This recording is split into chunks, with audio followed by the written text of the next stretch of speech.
Thank you for coming to today's HR workshop. My name is Victoria, and I work for Factorial, which is an all in one HR software company offering digital solutions to HR professionals all around the world and making their lives easier. How much easier, you will find out soon. Today, we are very excited to have with us our very own HR expert, Henry Earl, who will be discussing the topic Hey how to everyone. make holiday hassle free. Hi, Henry, for dedicating your time today to talk on this topic. As we Of all course, know, thanks for summer having me. is coming with it, also holidays. Yeah. So while planning the holidays, I'm sure that a lot of HR managers wonder how to make good management of their teams without dying in the attempt, right? So maintaining the workflow can be difficult at this time. You should pay close attention to the organization. Whether you're a team manager or part of the human resources team, having the right management tools is the key to successfully organizing your teams. During the next 30 minutes, we will be discussing the topics of holiday management, and Henry will explain how efficiently he manages the holidays of his team. And also, we will have a demo, which will be shown by Henry, and he will show how we can manage holiday requests with the help of Factorial. But before we start, I'd like to invite you to tell us in the chat where you're tuning in from, and also feel free to ask your questions throughout the event. I will write them down, and we will answer them in the Q&A section in the end. I'd also like to invite you to subscribe to our YouTube channel where you can follow our future live events such as this one. Hello, Henry, once again, and we can start off with holiday management. So, for the beginning, we will talk about the 8 steps of how to better manage your holidays and holiday requests in your company. So, the first thing that we will talk about is understanding the legal requirements and how they apply to your organization. Henry, can you tell us something about that? Yeah, absolutely. I mean, there's 5 different parts essentially that you need to understand really for how to manage your holidays on the legal part. You need to understand what the entitlement is. You need to understand how to calculate that leave entitlement. You need to understand a little bit more about holiday pay, how to book time off, and then taking holiday before leaving a job. In the first case, the entitlement, it's pretty simple. In the UK, all the people classed as workers are legally entitled to 5.6 weeks of pay. That means if you're working 5 days a week, that's 28 days of leave. And that includes agency workers, workers with irregular hours, and workers on 0-hour contracts. In terms of people who work part-time, it's important to understand that they're still also allowed to work 5.6 weeks. Um, per year, except that if they Yeah. work 3 days a week, it's going to be 3 times 5.6 weeks. So, whatever that comes out to would be the legal requirement for part-time workers. In terms of anything other than, holiday pay, et cetera, your employees are always allowed, entitlement for maternity, paternity, and adoption leave. And then they always build up holiday entitlement while they're off work sick as well. And they can also request holiday at the same time as sick leave. So there's a few things there that are important to understand as well on the legal side. And then, of course, employers are always allowed to decide whether or not bank holidays are going to be a part of those 28 days or not. So that's sort of the aspect in the UK that needs to be understood before you even enter into how an employee might book a holiday. Yeah, exactly. Like we need to start off by the legal requirements, of course. And then the next step, I think, is to create a transparent holiday policy with the company, right? Yeah, absolutely. So on that side, your employees need to be clear, and it needs to be clearly communicated to them as well, what kind of holiday leave they're allowed to take, what kind of paternity leave they're allowed to take, what kind of sick leave. If you want to create a policy around that, how many sick leaves before a day might be discounted from your holiday allowance. All of those kinds of things, for a smooth transition of, holiday management, you're going to need your employees to be clear and concise in what the rules and regulations of your organization are, so that they know what's coming in case of any kind of outlandish situation. Yes, I agree with you. And also, like the third step would be to be fair about allocating holidays on first come, first serve basis, right? So I know that a lot of companies are facing these issues, like whether they can request holidays while other people are all on a holiday at the same time. So, what is your opinion about this? Yeah, I mean, it's an interesting situation where you always want a certain amount of resources within a department or a team to be available to continue doing the work. You don't want your business to stop because you have too many people on holiday, or everybody's taking the holiday at the same time, especially in the UK, where holiday schedules diversify a little bit more than in other countries around Europe. Um, but it is important to have a policy, again, that's communicated to your employees. And if it's first come, first served, that's great. If not, it needs to be clearly communicated how you're going to manage certain holidays. If it's a certain amount of days that have been taken, deprioritizes somebody, or a certain amount of days that haven't been taken that might prioritize another employee. It's always important to have that communication and have a set of rules that's going to allow you to fairly distribute your holidays throughout the year and maintain the necessary resources to continue business.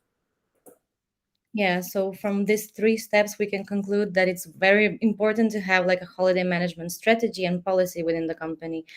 Okay, then moving on to the fourth one, it says avoid staffing issues by setting limits on the number of employees who can take time off on any given day. So, what do you think about this? Yeah, I mean, it comes back to, having the right resources in place to continue doing business, whatever team you are. You don't want halts in your projects. You don't want, too much time off to affect revenue streams. There's a lot of different things that, holiday can impact. And so again, it's important to, always make sure that you have the right amount of human resources at work at a certain time. And so, having a limit of how many employees can be off at a certain time, across all departments, is also another way to make sure that there's clear communication throughout all of your departments and make sure that the business stays on track no matter who's on holiday at what time. Yeah, I agree with you. And also here, I would also add the next step that is like factoring in entitlement to carry over forward. This means to, like if you have a lot of unused days in your current year, that you can also transfer those to the forward to the next year. So is this something that employers should do or not? What is your opinion? Again, it's about clear communication. I think that there's a lot of different kind of holidays. There's a lot of different events in a human life. Whether it's a wedding, a funeral, a big holiday trip, an exploration of the world, whatever it is. Traveling has become a big staple in the world. I think it's better to have a flexible, carryover policy, but at the same time, it's important to limit that. You don't want somebody who has 28 days in 2022 and 28 days in 2023 to take 56 days or the equivalent of 3 months of holiday in one year. So it's important also to balance out the employees' well-being, making sure that they're not burning out. There's a lot of new trends that have come up that come into holiday management and managing those employees. So I think a carryover policy is good, but there should be a limit to the days in that carryover policy, or a limit to the time in which those employees are allowed into the new year to take those holidays. Yeah, And again, that's like up to the business.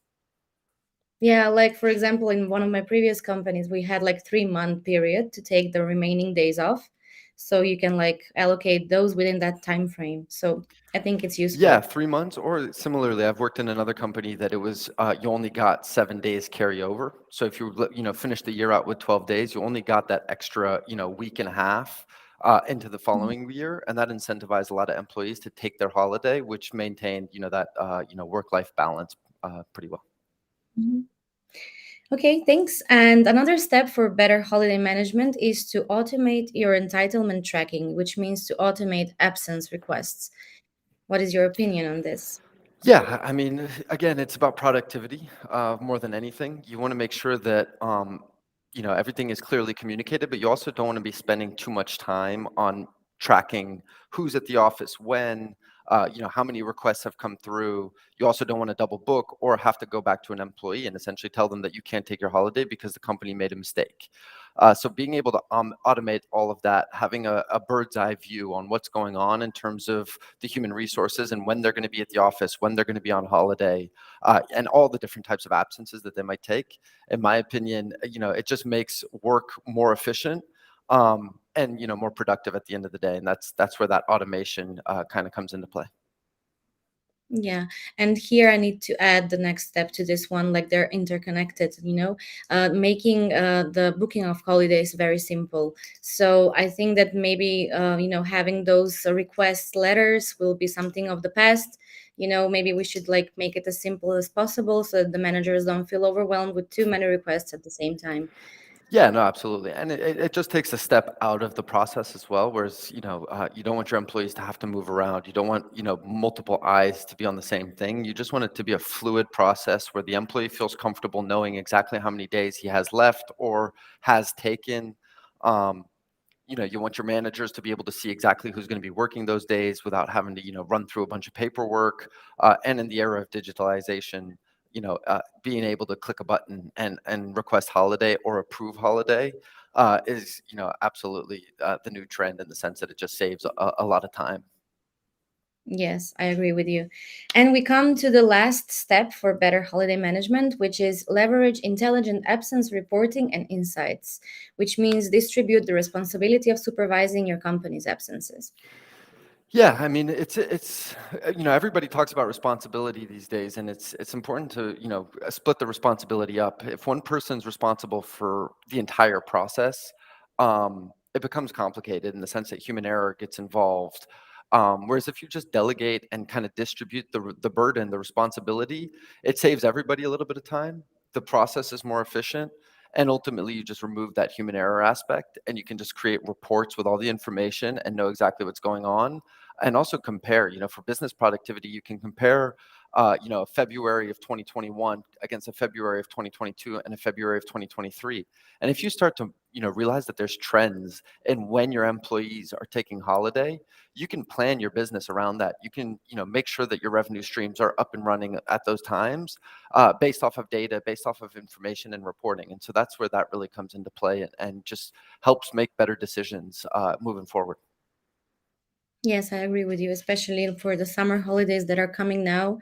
Like we all know that August is a very slow month everywhere. So it's good that we plan ahead as a business and we know that that time will be like mostly like the time of for all of the employees. Okay, so thank you so much. These were like the 8 steps to better holiday management. And now we can move to a demo. So Henry will now show us a demo for Factorial, and he will show you how you can automate your absence requests and how you will no longer need to talk to your workers to manage their holidays and absences. So Henry, whenever you're ready, you can start Yeah, with that. and before I jump in, I do want to say that, the idea of Factorial and the idea of, automating holiday management, it's not necessarily to remove the human aspect. It's just to be able to, instead of having a full conversation that takes 15 minutes, you get a request, you can still go have that conversation with your employee and say, hey, what holidays are you going on? Add that human aspect to management, but it just makes the actual process of requesting that absence and approving it much more simple. So, as I go through this demo, keep that in mind that this isn't about, automating conversations. It's just about streamlining the efficiency and procedures of the processes. Yes. Let me jump Okay. into my demo environment. I hope everybody who's watching is a fan of Disney. My environment's a little bit based off of Disney. The first and most important part for every employee, again, one of the things that's most frustrating when you're, on holiday is getting work messages, whether that's, via a communication tool, email, whatever it is. And so when an employee jumps on their dashboard in Factorial, the first thing they'll see is who's available, who's off today and over the next 7 days. Again, just allowing all of your employees to have a good understanding of who's working and who's not, so that they can communicate with the right human resources, find the right people to communicate with, and let the people who are on holiday enjoy their break. From here, you can automatically jump into your team view. And again, this will allow employees to do a little bit of, foreshadowing and make sure that they're planning their month out, specifically to their team, knowing exactly who's going to be on holiday when, and for what reason. So again, here we can see absence type business travel. If an absence is for business, this person can be communicated with during those days, where somebody who's on holiday might not, need to be communicated with. Um, for a manager, or from my perspective, really the one I use the most is the calendar view here. And again, this is going to give you an overview of all the absences that are coming out month over month. And you can always go into the future or the past, depending on how organized you are or want to be. And then the little filter button here is really where things come into play, where managers can, or HR representatives can always find out who's reporting directly to them. If you are a manager, who's under the umbrella of reporting, if you're a director or a C-suite level, manager. The people whose time off I manage specifically so that I can see what's going on with the people within my supervision of absences, or by workplace, by team, or by status in case there's ever a fire hazard or something like that. Earlier we talked a little bit about the importance of making clear policies.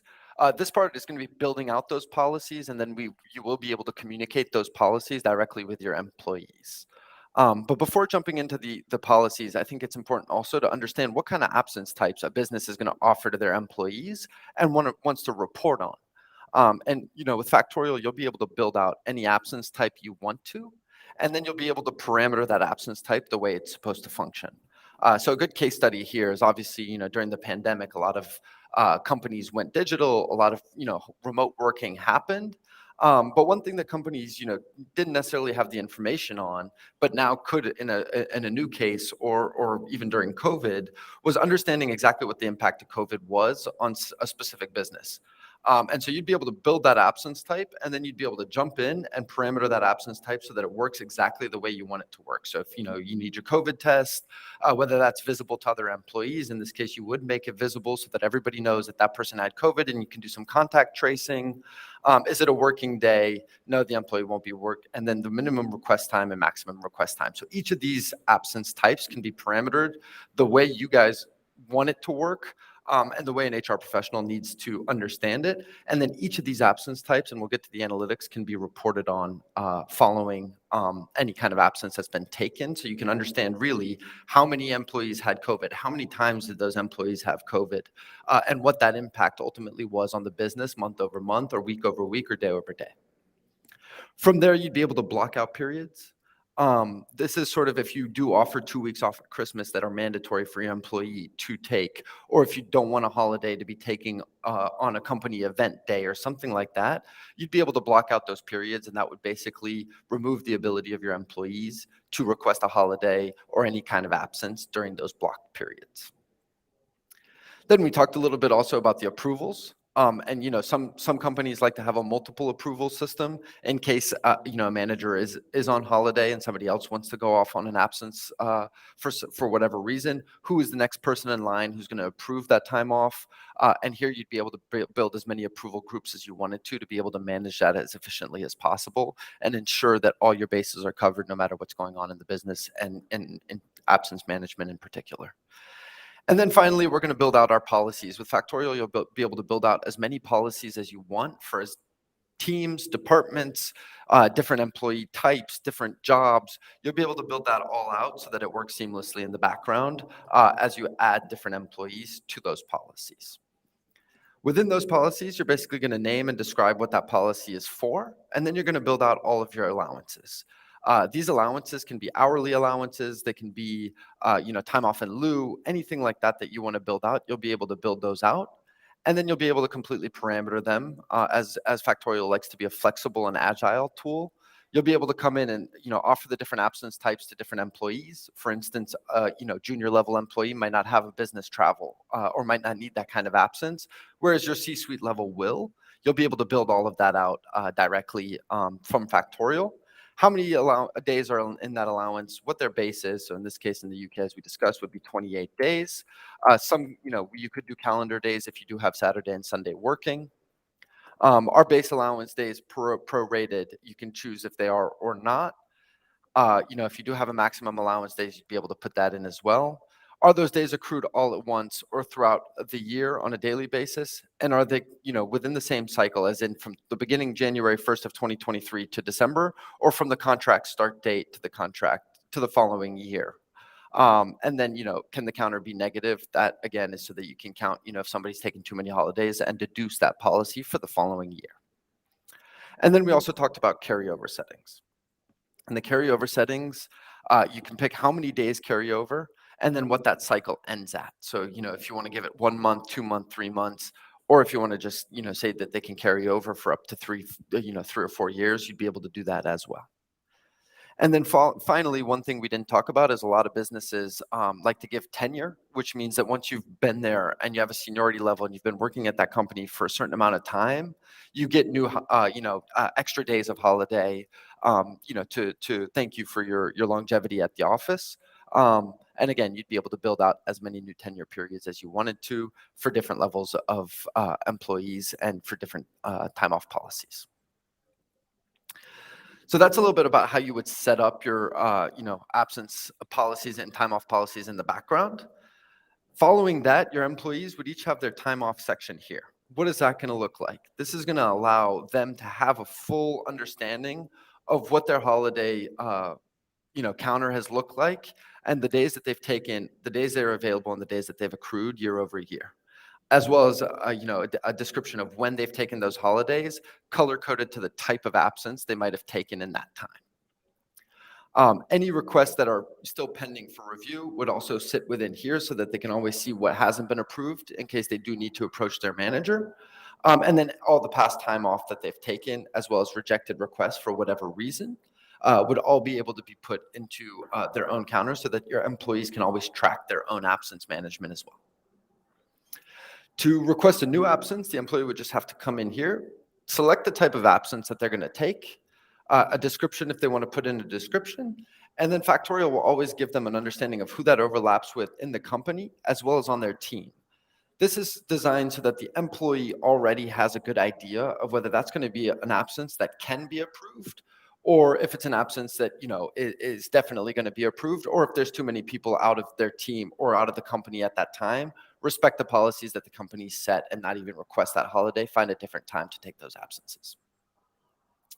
Once those days are selected, it's also important to say that if it is, say, a sick leave, you can add a mandatory or optional document in case you do want a doctor's note, and the request won't be able to be submitted until that document is uploaded.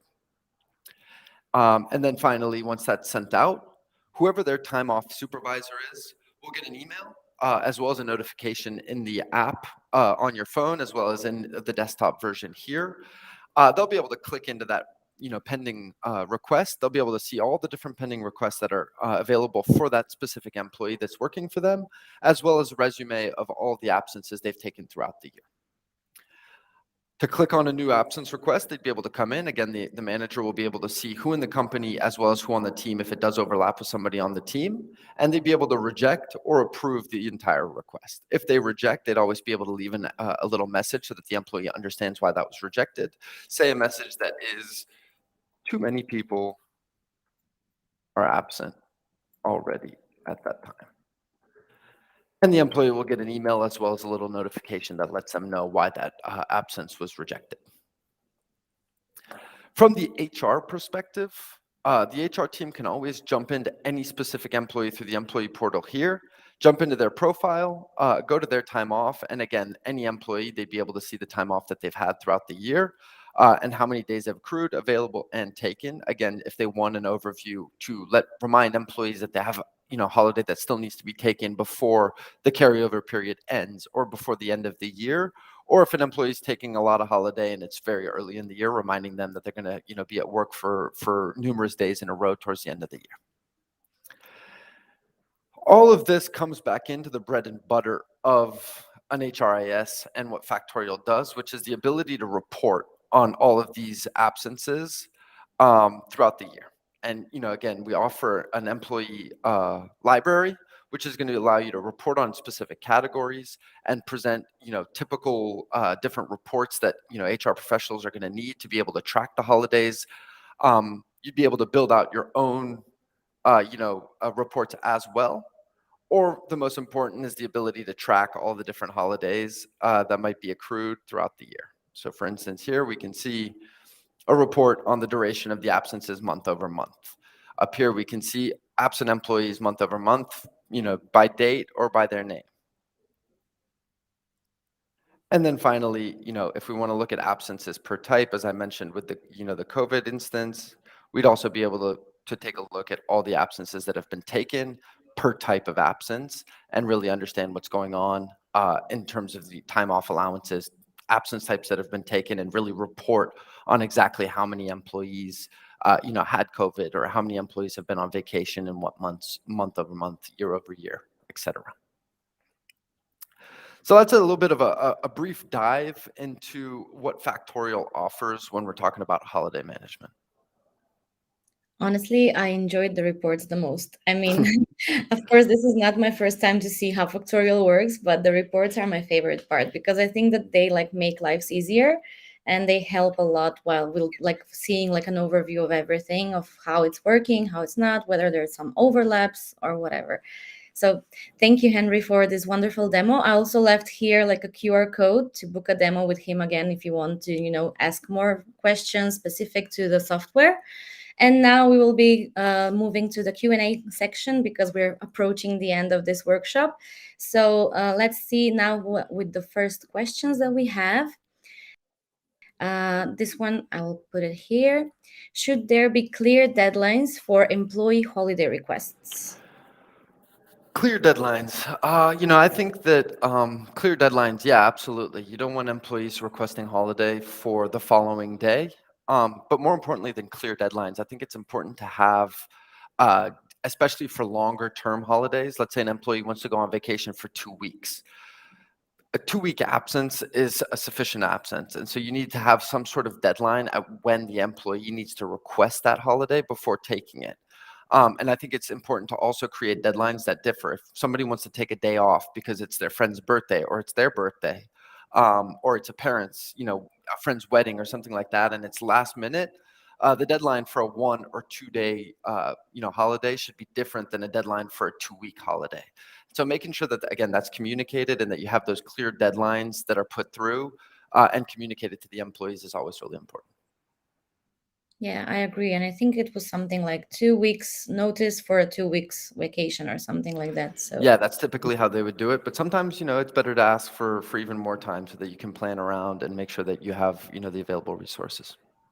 yeah, I agree with you. Then we have another question. Am I allowed to cancel an already approved employee leave? Yeah, absolutely. I mean, again, that depends on the policy and the communication you've created. I like to avoid that. I think that if I've given somebody time off, it's typically because they had something planned for that day. We just talked about deadlines. I think that in some, extreme circumstances, it's not a bad thing if it's communicated well to the employee, but it needs to be with a deadline, just as the employee has a deadline before requesting his holiday. So, last minute, you can't say, actually, you can't have your holiday, because typically those holidays come with costs, planning, and a lot of different things that could affect the employee more severely than just having to come back to work. So you have to keep that in consideration. But in extreme cases, I think if it's communicated properly, it can be accepted. I would still avoid it as much as I could. Yeah, I agree with you. And moving on to the next one. Is there a standard percentage of a company's employee base who should be allowed to take time off at the same time? I guess it depends on the company. Yeah, I mean, it depends. If you're a 15-man shop, I would put a percentage in, because you don't want 30, you don't want 10 people to be off at the same time. Um, Even one person in a 15-person company can affect the process. The bigger you get, the bigger that percentage becomes, or lower, actually, typically speaking. But I think it depends on the company. It depends on your departments. To me, it's not company-wide. There should be no percentage, but per department, maybe a percentage, or a specific limit. Say 10 employees from my marketing department can be off at the same time. Or by country. There's a lot of different ways to do it. Again, you'd have to look at you'd have to have a reporting system to know exactly when people are taking holiday, so that you could officially report on it and then actually have a good understanding of what those limitations should be. It's a good question, though. Yeah, we have another one from Ethan. He said, very useful tool. I love the customizability. And I have a question. How much notice do employees need to give when they request annual leave? Again, it depends on Yeah. the company. Yeah, again, we kind of touched on that a little bit towards the end there, but I think, Yeah. it's not necessarily how much notice they need to give, it's how much notice they need to give for how many days they're going to take. Maybe a day off could be a day's notice. 2 days off could be 2 days notice, and you just continuously go back. If you're going to take a month off or use all of your holidays in one go, then you have to, give that amount of days to the company to decide whether or not they can afford that. So again, I think it's case by case, but I do think it's important to have that good communicated, properly communicated to your employees prior to them trying to take a holiday. Yeah, and we have another question connected to the first come, first serve basis. It says, will you allocate leave on a rotation or a first come, first serve basis? Is there a priority order when more than one employee requests days off? So, probably a lot of people are dealing with this issue. Yeah, especially as we come to the summer, I think that, holidays just kind of go way up. Um, again, that it's got to be based off of data. It's got to be based off of what's best for the company and for the employees. I think the best way to manage that is prior to a holiday request coming in is looking at how many holidays an employee might have had already versus so if you have an employee who's already taken 14 days of holiday versus an employee who hasn't taken, that should factor into how you're going to allocate those holidays. um, at the same time, if you do have a limit and they're in different teams, I don't think it really matters. It goes case by case. The way I like to do it is, to tell my team to communicate within themselves as well, so that they can, plan their holidays around each other. I think that creates a fluidity in communication and transparency that just puts everybody at ease and makes the tension of requesting a holiday or an absence, it just lessens that and makes it easier as a manager and for the employee to kind of know, okay, Frank is going on holiday in August. Maybe I should look at September. Paul's going in July. Maybe I should look at June. And everybody can organize themselves that way. Yeah, I agree. And we need to approach the end. So I will ask only one more question. And for the others, I mean, we can like continue. You can contact us on LinkedIn as well. The last question will be what to do when an employee asks for too much time off. Again, it depends on what too much time off is. They do, if you have the policy clearly communicated, we go through those 8 steps to a healthy, time off management. Um, as long as they're within the limits, it's up to them to take their holiday. It really doesn't, as long as the policy is set, it really doesn't affect what's going on.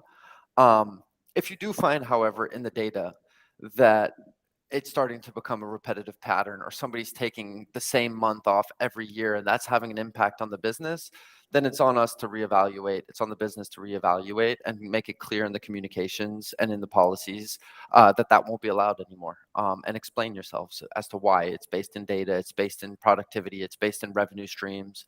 And we're not going to allow this anymore because X, Y, and Z is too impactful. Okay. Thank you so much, Henry, for this lovely workshop that we had today. I mean, I really enjoyed the demo, and I always do. I hope that the audience also enjoyed it. If not, of course, you can book a demo following the QR code.